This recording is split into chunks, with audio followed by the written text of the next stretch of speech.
الله نحمده ونستعينه ونستغفره ونؤمن به ونتوكل عليه ونعوذ بالله من شرور أنفسنا ومن سيئات أعمالنا من يهده الله فلا مضل له ومن يضلل فلا هادي له ونشهد أن لا إله إلا الله وحده لا شريك له ونشهد أن سيدنا ونبينا وإمامنا ومولانا محمدا عبده ورسوله صلى الله تبارك وتعالى عليه وعلى آله وصحبه وبارك وسلم تسليما كثيرا كثيرا. أما بعد فأعوذ بالله من الشيطان الرجيم. بسم الله الرحمن الرحيم. وما أرسلنا من رسول إلا ليطاع بإذن الله ولو أنهم إذ ظلموا أنفسهم جاءوك فاستغفروا الله واستغفر لهم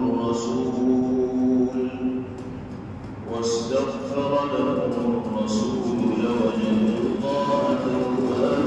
رحيما. فلا وربك لا يؤمنون حتى يحكموك فيما شجر بينهم ثم لا يجدوا في أنفسهم حرجا مما قضيت ويسلموا تسليما. صدق الله مولانا العلي العظيم.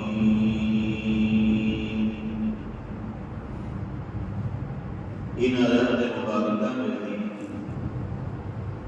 وہی مضمون بیان کیا جا رہا ہے جو اس سے پہلی چند آیات میں اللہ تعالیٰ نے ذکر فرمایا تھا، جس کا خلاصہ یہ تھا کہ سرکار دو عالم جناب محمد رسول اللہ صلی اللہ علیہ وسلم کسی معاملے میں فیصلہ فرما دیں تو پھر کسی دوسرے فیصلے کی جانب نگاہ ڈالنا یا کسی اور عدالت سے فیصلے کی توقع امید رکھنا یہ جرم ہے اور نبی کریم علیہ السلام کے مقام و مرتبے کے ساتھ گستاخی کرنا. تفصیل پچھلی آیات میں بیان کی جا چکی ہے کہ ایک منافق نے جب یہ دیکھا کہ اللہ کے حبیب صلی اللہ علیہ وسلم کا فیصلہ اس کے خلاف جا رہا ہے، یہودی کی موافقت میں جا رہا ہے، تو وہ حضرت عمر فاروق رضی اللہ تعالیٰ عنہ کے یہاں اپنے محکمے کو لے گئے یہ سوچ کر کہ ممکن ہے یہاں سے فیصلہ میرے حق میں ہو جائے اور یہود کے خلاف ہو جائے، لیکن وہاں حضرت عمر رضی اللہ تعالیٰ نے اسی کا فیصلہ کر دیا، اسی کا کام تمام کر دیا. تفصیل آپ کے سامنے آ چکی ہے اور آپ نے یہ سمجھتے تھے کہ اللہ کے حبیب صلی اللہ علیہ وسلم سے فیصلہ سننے کے بعد پھر کسی دوسری عدالت میں جا کر مقدمہ دائر کرنا اور کسی دوسرے فیصلے کی لوگوں کو امید رکھنا یہ ایمان والے کو زیر دینے والی چیز نہیں. اسی ضمن میں یہ بات بھی کہی گئی کہ جو حیثیت نبی کریم علیہ السلام کے فیصلے کی ہے وہی حیثیت ان شریف فیصلوں کی بھی ہے جو قرآن و حدیث کی روشنی میں کیے گئے، کیونکہ پیغمبر علیہ السلام نے جو فیصلے فرمائے وہ قرآنی اور نبوی ہدایات کے مطابق فرمائے، اور بعد میں بھی شرعی عدالتوں کے اندر جو فیصلے ہوں گے وہ انہی اصول و ضوابط کے مطابق ہوں گے جو اللہ کے رسول صلی اللہ وسلم نے مرتب فرمایا۔ اس آیت مبارکہ میں بھی اسی مضمون کو دوہرا کر بیان کیا جا رہا ہے اور یہ فرمایا جا رہا ہے کہ ہم نے جتنے بھی رسول اس دنیا کے اندر بھیجے ان کی اطاعت دنیا والوں پر لازم کی گئی اور رسول کو ہم نے مطاع کی شخصیت عطا کی۔ مطاع اسی کو کہتے ہیں اس کی بات مانی جائے، اس کی اطاعت و فرمانبرداری کی جائے۔ رسول انسانیت کے لیے نمونہ ہوا کرتا ہے۔ یہی وجہ ہے کہ انبیاء اور رسول معصوم بن کر اس دنیا کے اندر آتے ہیں، ان سے اللہ کی نافرمانی کا صدور نہیں ہوتا، کیونکہ وہ دنیا والوں کے لیے ایک مثال ہوتے ہیں، ایک نمونہ ہوتے ہیں۔ اللہ رب العزت والجلال اس آیت مبارکہ میں بھی یہی فرما رہے ہیں کہ ہم نے نبی آخر الزمان جناب محمد رسول اللہ صلی اللہ علیہ وسلم کو بھی اپنے سابقہ نظام اور دستور کے مطابق مطاع بنا کر دنیا میں بھیجا ہے۔ ان کی اطاعت و فرمانبرداری کے سوا کوئی چارہ ہے ہی نہیں دنیا والوں کے ساتھ۔ کامیابی ملے گی تو پیغمبر علیہ السلام کی اطاعت و فرمانبرداری کی راہ سے ملے گی۔ چنانچہ فرمایا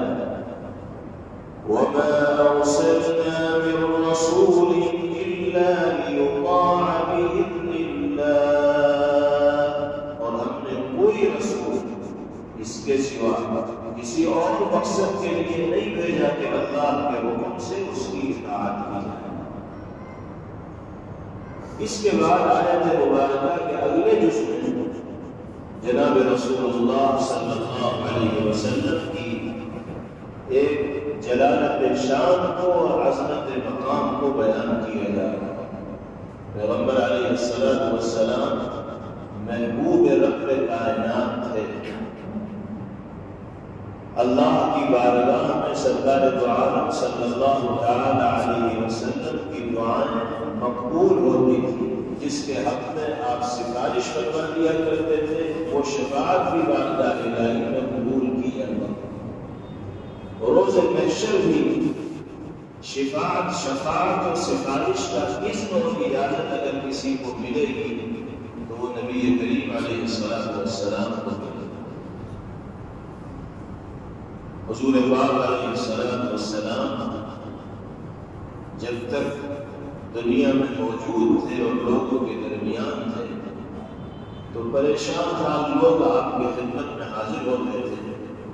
اپنے مسائل کو اور پریشانیوں کو ذکر کیا کرتے تھے۔ نبی کریم علیہ السلام کے حق میں دعا فرماتے تھے، ان کے کام بن جایا کرتے تھے۔ گنہگاروں کے لیے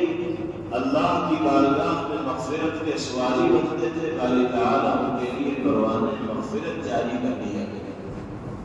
جب نبی کریم علیہ السلام دنیا سے پردہ فرما گئے تو حضرات صحابہ اور تابعین رحمہم اللہ کے سامنے یہ مسئلہ کھڑا ہوا کہ اب ہم کس کے پاس جائیں گے اپنے دعا سنانے کے لیے، اور کس سے اپنے حق میں شفاعت و سفارش اللہ کی بارگاہ میں کرنا۔ نبی کریم علیہ السلام تو ہمارے درمیان سے تشریف لے گئے اور دنیا سے برزخ فرما دیا۔ حضرت علی بن ابی طالب رضی اللہ تعالیٰ ارشاد فرماتے ہیں کہ حضور پاک علیہ السلام کے وصال کو 3 دن گزرے تھے۔ ہم نے دیکھا کہ دیہات کے رہنے والے صاحب روتے ہوئے آئے اور پیغمبر علیہ السلام کی قبر مبارک کے قریب آ کر بیٹھ گئے اور بڑی لجاجت و مسلط اور عاجزانہ شان کے ساتھ عرض کرنے لگے کہ الہ العالمین، آپ نے اپنے حبیب کے ذریعے ہمیں یہ تسلی دی تھی اور یہ راستہ دکھایا تھا کہ اگر میرا محبوب تمہارے حق میں سفارشی بن جائے گا تو میں اپنے محبوب کی سفارش کو قبول کروں گا اور تمہارے معاملات حل ہوں گے۔ اللہ آپ کے محبوب آپ کے جوار میں چلے گئے اب ہم کس سے کہیں گے کہ ہماری سفارش بارگاہ الہی میں کر دی جائے؟ پھر نبی کریم علیہ السلام سے مخاطب ہوئے اور کہنے لگے کہ یا رسول اللہ، جب تک آپ کا حیات تھے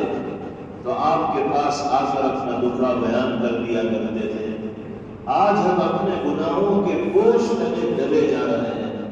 اور ہمیں کوئی راہ عفو درگزر کی دکھائی نہیں دے رہی ہے، ہم پھر آپ کے دربار میں حاضر ہوئے ہیں۔ اگرچہ آپ دنیا سے پردہ فرما گئے ہیں، لیکن اللہ رب العزت والجلال نے آج بھی آپ کو اذن شفاعت عطا فرما رکھا ہے۔ ہم آپ کے دربار میں حاضر ہیں، آپ ہمارے لیے اللہ کی بارگاہ میں سفارشی بن جائیے، شفاعت فرما دیجیے کہ اللہ ہمیں معاف فرمائے۔ حضرت علی رضی اللہ عنہ فرماتے ہیں کہ اتنی آہوزاری اور گریہ و بکا کے ساتھ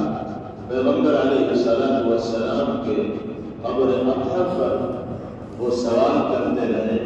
شفاعت کی درخواست کرتے رہے کہ کچھ دیر کے بعد قریب کھڑے لوگوں نے غیبی آواز سنی کہ قد غفر لک، جاؤ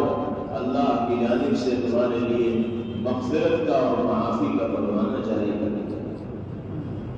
وہاں موجود لوگوں نے یہ آواز سنی۔ حضرت علی بن ابی طالب رضی اللہ تعالیٰ عنہ فرمان مبارک ہے جو صحیح روایات کے اندر موجود ہے۔ اس سے اس عقیدے کا بھی پتہ چلتا ہے کہ سرکار دو عالم جناب محمد رسول اللہ صلی اللہ علیہ وسلم اپنی قبر مبارک میں باحیات ہیں۔ انبیاء کرام علیہم الصلوات والتسلیم کے بدن مٹی پر حرام کر دیے گئے، مٹی ان کے بدن کو نقصان نہیں پہنچا سکتی۔ ہمارا یہ عقیدہ ہے کہ پیغمبر علیہ السلام بھی روضہ مطہرہ کے اندر باحیات ہیں۔ آپ کے روضے پر حاضر ہو کر کوئی صلاۃ والسلام کا نذرانہ پیش کرتا ہے تو نبی کریم علیہ السلام اس کو سنتے بھی ہیں اور جواب بھی مرحمت فرماتے ہیں۔ دور دراز سے اگر کوئی آپ کی بارگاہ میں درود کا نذرانہ پیش کرتا ہے تو اللہ کی جانب سے وہ فرشتے مقرر ہیں جو دنیا جہاں میں پیش کیے جانے والے درود گلدستے کی شکل میں نبی کریم علیہ السلام کی خدمت میں پیش کرتے ہیں، اور آپ کو پتہ چلتا ہے کہ کس نے میرے حق میں رحمت کی دعا کی ہے اور کس نے درود بھیجا۔ خود حضرت انس رضی اللہ تعالی ارشاد فرماتے ہیں الانبیاء احیاء فی قبورہم یصلون، انبیاء کرام علیہ الصلوات والتسلیم اپنی قبروں میں زندہ ہیں، نمازوں کے اوقات میں نماز بھی پڑھتے ہیں۔ شہیدوں کے بارے میں تو قرآن پاک میں صاف صاف فرمایا گیا وَلَا تَقُولُوا لِمَن يُقْتَلُ فِي سَبِيلِ اللَّهِ أَمْوَاتٌ بَلْ أَحْيَاءٌ وَلَكِنْ لَا تَشْعُرُونَ۔ راہ خدا میں جن لوگوں نے جنگ شہادت نوش کیا ہے ان کو میت و مردہ مت کہو، وہ تو زندہ ہیں، تمہیں چاہے ان کی زندگی کا احساس نہ ہو، لیکن اللہ فرماتے ہیں کہ ہم نے ان کو زندگی عطا کر رکھی۔ تو جب شہداء اپنی قبروں کے اندر باحیات ہیں تو انبیاء علیہم الصلوات والتسلیم کا مقام تو شہداء سے بہت بلند ہے، ان کو بھی اللہ نے حیات عطا فرما رکھی ہے۔ اس لیے اللہ کے حبیب صلی اللہ علیہ وسلم کی خدمت میں درود پیش کرتے وقت یہ تصور اپنے دل کے اندر رکھنا چاہیے کہ ہمارا یہ ہدیہ پیغمبر علیہ السلام کی خدمت میں پہنچے گا، آپ کو اس کا علم ہوگا، اور جتنی کثرت کے ساتھ ہم درود بھیجیں گے پیغمبر علیہ السلام کی اتنی ہی روحانی توجہات کے انوارات مستحق بھی ہیں۔ حضور پاک علیہ السلام فرماتے ہیں ما من احد يسلم علي الا رد الله علي روحي حتى ارد عليه السلام۔ فرمایا آپ نے کہ جو شخص بھی مجھے سلام کرتا ہے السلام علیک ایھا النبی ورحمۃ اللہ وبرکاتہ، تحیات میں سلام کا یہ جملہ آتا ہے۔ آپ نے فرمایا کہ جو بھی مجھے سلام کرتا ہے، مجھ پر سلام بھیجتا ہے، میری روح جسم سے لوٹائی جاتی ہے تاکہ میں سلام بھیجنے والے کے سلام کا جواب دوں۔ جسم بعینہ پیغمبر علیہ السلام کا قبر اطہر میں موجود ہے، روح اپنے مقام پر ہے۔ جب ضرورت ہوتی ہے اللہ روح کو جسم کے ساتھ متصل فرما دیتے ہیں اور پھر وہ جسم حرکت میں آتا ہے اور سلام کرنے والوں کے سلام کا جواب دیتا ہے۔ اسی طرح نبی کریم علیہ السلام نے ارشاد فرمایا اکثروا علی من الصلاة فی یوم الجمعہ، جمعہ کا دن بہت مبارک دن ہے، اسی میں حضرت آدم علیہ السلام کی تخلیق عمل میں آئی،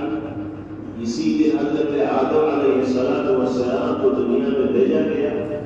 یہی وہ دن ہوگا کہ جب قیامت قائم ہوگی، بڑی عظمتوں کا حامل اللہ نے اس دن کو بنایا ہے۔ اسی دن امت کے اعمال بھی پیغمبر علیہ السلام کی خدمت میں پیش کیے جاتے ہیں۔ فرمایا کہ جمعے کے دن مجھ پر درود کی کثرت رکھا کرو، فإنها معروضة علیہ، اس لیے کہ تمہارے درود میرے سامنے پیش کیے جاتے ہیں۔ جب آپ نے یہ بات کہی تو صحابہ کرام رضوان اللہ علیہم اجمعین نے سوال کیا، یا رسول اللہ کیف تعرض صلاتنا علیک وقد علمت، اے اللہ کے رسول صلی اللہ علیہ وسلم، آپ کی بات سر آنکھوں پر، آپ کی بات حقیقت پر مبنی ہے، ہم اسے تسلیم کرتے ہیں، لیکن ایک اشکال ہے، ہمارا ایک اعتراض ہے، اس کو بھی نہ فرمائیں۔ اعتراض یہ ہے کہ ہمارے درود کا نذرانہ آپ کی خدمت میں کیسے پیش کیا جائے گا جبکہ آپ کا جسم اصغر مٹی میں مل چکا ہو؟ تو حضور پاک علیہ السلام نے فرمایا ان اللہ حرم علی الارض ان تأکل اجساد الانبیاء، اللہ نے زمین پر اور مٹی پر اس بات کو حرام قرار دیا ہے کہ وہ انبیاء کے بدن کو کھائے۔ مٹی انبیاء کے بدن کو غذا نہیں بنا سکتی، انبیاء کے اجساد چونکہ تو قبروں کے اندر موجود ہیں، نبی کریم علیہ السلام کی جسد اطہر کے ساتھ موجود ہے۔ یہ اہل سنت والجماعت کا عقیدہ ہے اور اسی عقیدے پر ہم سب کو جینا چاہیے، اسی عقیدے پر مرنا چاہیے۔ نبی کریم علیہ السلام کے خدمت میں امت کے اعمال بھی پیش کیے جاتے ہیں، اچھے اعمال بھی پیش کیے جاتے ہیں، برے اعمال بھی پیش کیے جاتے ہیں۔ ظاہر سی بات ہے کہ جب امت کے اچھے اعمال پیغمبر علیہ السلام کے سامنے آتے ہوں گے تو آپ کو خوشی ہوتی ہوگی، اور جب آپ خوش ہوتے ہوں گے تو آپ کی توجہات کے مستحق کو خوش نصیب لوگ بنتے ہوں گے جن کو اللہ نے اعمال صالحہ کی توفیق بخشی۔ اور اگر امت کے اعمال بد، امت کے گناہ، امت کے سیئات پیغمبر علیہ السلام کے سامنے جاتے ہوں گے تو آپ کو یقیناً تکلیف ہوتی ہوگی۔ آپ سوچتے ہوں گے کہ اس امت کے لیے میں نے اپنی زندگی کو وقف کیا کہ راہ ہدایت پر گامزن ہو جائے، یہ سمجھنے کے لیے تیار نہیں، راہ راست پر آنے کے لیے تیار نہیں۔ آپ کے دل کو ٹھیس پہنچتی ہوگی ہماری بدعمالیوں اور گناہوں کی وجہ سے۔ اور اگر ہم اپنے اعمال سے پیغمبر علیہ السلام کو تکلیف پہنچائیں گے تو ہم بھی دنیا کے اندر چین و اطمینان اور سکون کے ساتھ نہیں رہ سکتے۔ اس لیے ہر مومن کو خاص طور پر حتی الامکان اس بات کی کوشش کرنی چاہیے کہ وہ اپنے عمل سے اللہ رب العزت والجلال کو بھی راضی کرنے والا بنے اور اللہ کے حبیب صلی اللہ علیہ وسلم کے دل کو بھی ٹھنڈا کرنے والا بنے۔ تو نبی کریم علیہ السلام کا یہ جو مقام ہے کہ جس کے حق میں آپ سفارشی بن جائیں گے اس کا بیڑا پار ہو جائے گا، آیت مبارکہ کے دوسرے جز میں اللہ نے اسی مقام کو ذکر فرمایا اور ارشاد فرمایا وَلَوْ أَنَّهُمْ إِذْ ظَلَمُوا أَنفُسَهُمْ جَاءُوكَ فَاسْتَغْفَرُوا اللَّهَ وَاسْتَغْفَرَ لَهُمُ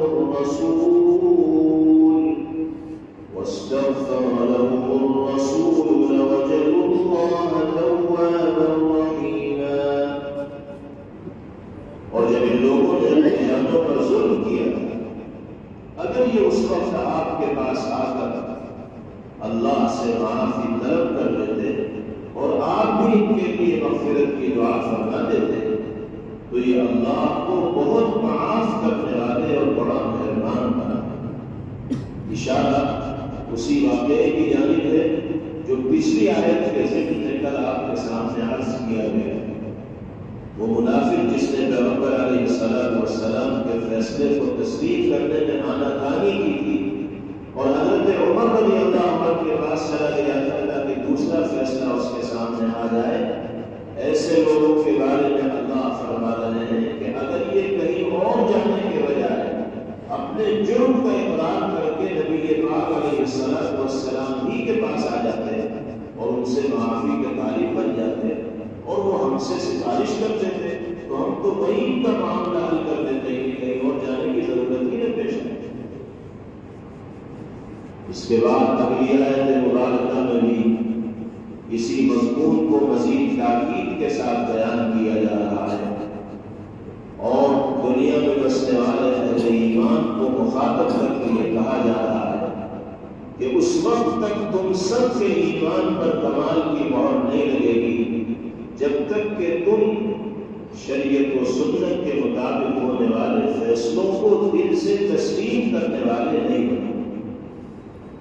ہمیں شرعی عدالتوں میں ہونے والے فیصلوں کی صحت کا یقین ہونا چاہیے، کیونکہ شرعی عدالتوں میں جو فیصلے ہوتے ہیں یہ وہی فیصلے ہیں جو نبی پاک علیہ السلام کے ترتیب دادہ اصول اور نظام کے مطابق ہو۔ فرمایا جا رہا ہے فَلَا وَرَبِّكَ لَا يُؤْمِنُونَ حَتَّى يُحَكِّمُوكَ فِي مَا شَجَرَ بَيْنَهُمْ ثُمَّ لَا يَجِدُوا فِي أَنفُسِهِمْ حَرَجًا مِّمَّا قَضَيْتَ وَيُسَلِّمُوا تَسْلِيمًا۔ نہیں ہے پیغمبر، آپ کے پروردگار کی قسم یہ لوگ اس وقت تک مومن نہیں ہو سکتے جب تک کہ یہ اپنے باہمی جھگڑوں میں آپ کو اور قرآن و سنت کو فیصل نہ بنا۔ یہ خطاب ہے خاص طور پر اہل ایمان سے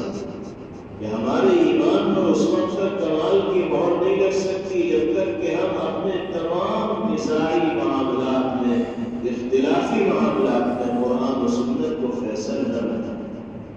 دنیاوی عدالتوں کے چکر لگانے کے بجائے شرعی عدالتوں کا رخ اہل ایمان کو کرنا چاہیے اور قرآن و سنت کی روشنی میں علماء،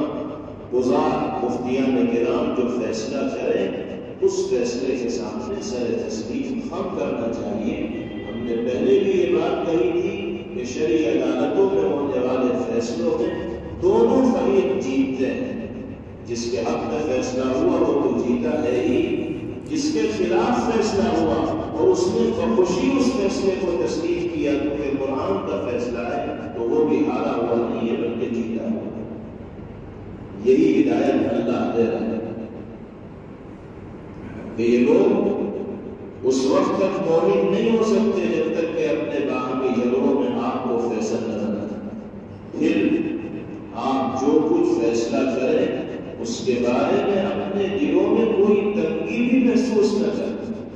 یہ بھی بتا دیا گیا کہ شرعی عدالت میں قرآن و سنت کی روشنی میں جو فیصلہ ہو رہا ہے ظاہر سی بات ہے دونوں فریق کی جیت تو ہوگی نہیں۔ کسی ایک کے حق میں فیصلہ ہوگا، کسی کے خلاف جائے گا، جس کے خلاف جا رہا ہو اسے اس فیصلے کے حوالے سے معمولی تنگی بھی اپنے دل کے اندر پیدا نہ کرنی چاہیے۔ بعض لوگ شرعی عدالتوں میں اپنے مقدمات دے کر تو جاتے ہیں لیکن دل میں ان کے جوڑ ہوتا ہے، یہ سوچتے ہیں، اس انتظار میں رہتے ہیں کہ اگر شرعی عدالت میں فیصلہ ہمارے حق میں ہو گیا تب تو فتویٰ لیے گھومیں گے، اور اگر خلاف ہو گیا تو عدالت میں جائیں گے، پھر اس فیصلے کو نہیں مانیں گے۔ اس طرح کے کیس سینکڑوں آتے رہتے ہیں۔ میاں بیوی کے جھگڑے ہوتے ہیں عام طور پر، تو وہ شرعی عدالتوں کا بعض دفعہ رخ بھی کرتے ہیں۔ اب کسی فریق کے خلاف فیصلہ ہو گیا تو پتہ چلا کہ ایک کو کورٹ میں پہنچ گیا، بھائی کورٹ میں جانا تھا تو پھر یہاں آئے ہی کیوں نہ؟ اس کا مطلب یہ ہے کہ بس یہ دیکھنے کے لیے آیا تھا کہ میرے حق میں فیصلہ ہو رہا ہے نہیں ہو رہا۔ حق میں ہو جاتا تو مطمئن ہو جاتا، خلاف ہو گیا تو اب کورٹ کچہری کے چکر لگ رہے ہیں، اور کورٹ کچہری کی جو صورتحال ہے وہ مجھ سے بہتر آپ جانتے ہیں۔ اللہ نے جس امت کو، جس قوم کو قرآن و سنت جیسا نظام عطا فرمایا ہے، جس میں ہر مسئلے کا حل موجود ہے اور ہر پریشانی سے نکلنے کی راہ موجود ہے،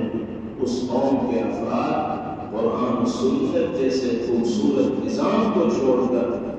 دنیا کے بنائے ہوئے نظام کا اگر خوف کریں گے تو کامیابی کی توقع اور امید ضرور رکھیں گے، لیکن یہ توقع اور امید کبھی پوری نہیں ہوگی۔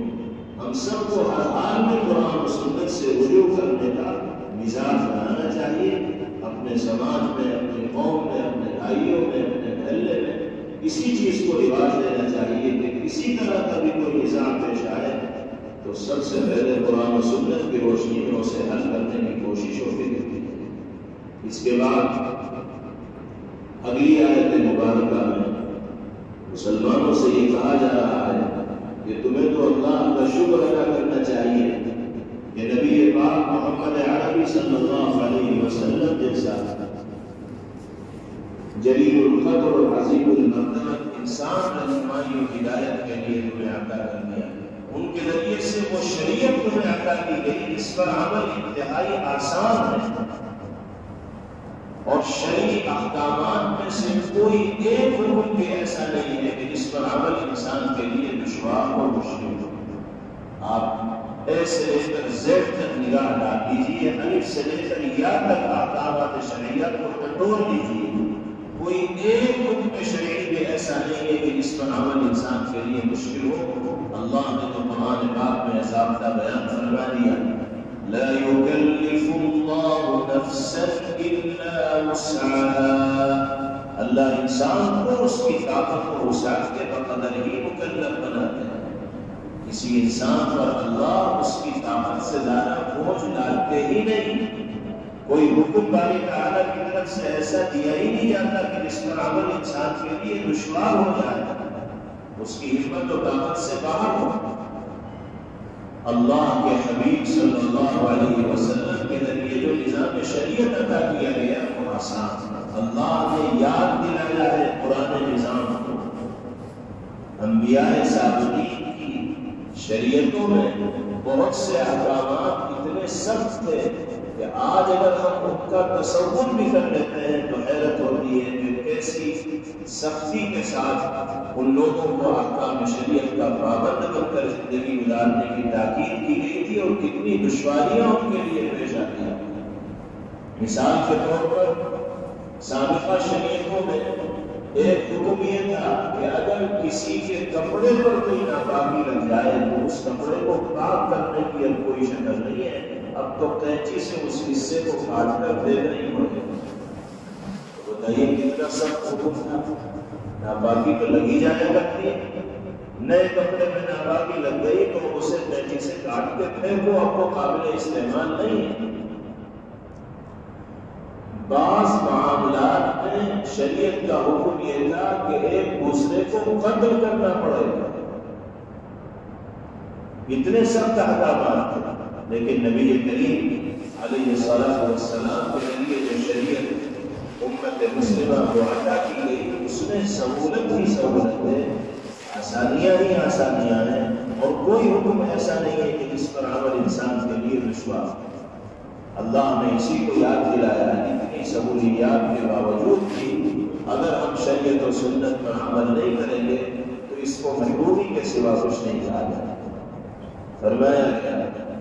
ولو أنا كتبنا عليهم أن اقتلوا أنفسكم أو اخرجوا من دياركم ما فعلوا إلا قليل منهم ولو أنهم فعلوا ما يوعظون به لكان خيرا لهم وأشد تثبيتا. اور اگر ہم ان کے لیے یہ فرض قرار دے دیتے کہ تم اپنے آپ کو قتل کرو یا اپنے گھروں سے نکل جاؤ تو ان میں سے تھوڑے سے لوگوں کے سوا کوئی اس پر عمل ہی نہ کرتا. اگر ہم اتنے سخت احکامات دے دیتے تو کتنے لوگ ہوتے جو ان احکامات پر عمل کرنے کے لیے تیار ہو. اور جس بات کی انہیں نصیحت کی جا رہی ہے اگر یہ لوگ اس پر عمل کر لیتے تو ان کے حق میں کہیں بہتر ہوتا اور یہ چیز ان میں خوب ثابت قدمی پیدا کرتا. وَإِذًا لَآتَيْنَاهُم مِّن لَّدُنَّا أَجْرًا عَظِيمًا وَلَهَدَيْنَاهُمْ صِرَاطًا مستقیما. اور اس صورت میں ہم انہیں خود اپنے پاس سے یقیناً اجر عظیم عطا کرتے اور انہیں ضرور بھی ضرور سیدھے راستے تک پہنچا دیں. اللہ تعالی ہم سب کو شرعی تقاضوں پر عمل کرنے کی توفیق نصیب فرمائے اور ہر طرح کی خیرات و برکات سے اور دونوں جہان کی سعادتوں سے اللہ رب العزت والجلال ہمارا نام فرمائے. ان آیات قرآنیہ کے ذریعے جو ہدایت و نصائح ہمارے سامنے آئی ہے باری تعالیٰ ہم سب کے لیے ان پر عمل آسان فرمائے. وآخر دعوانا ان الحمد للہ رب العالمین.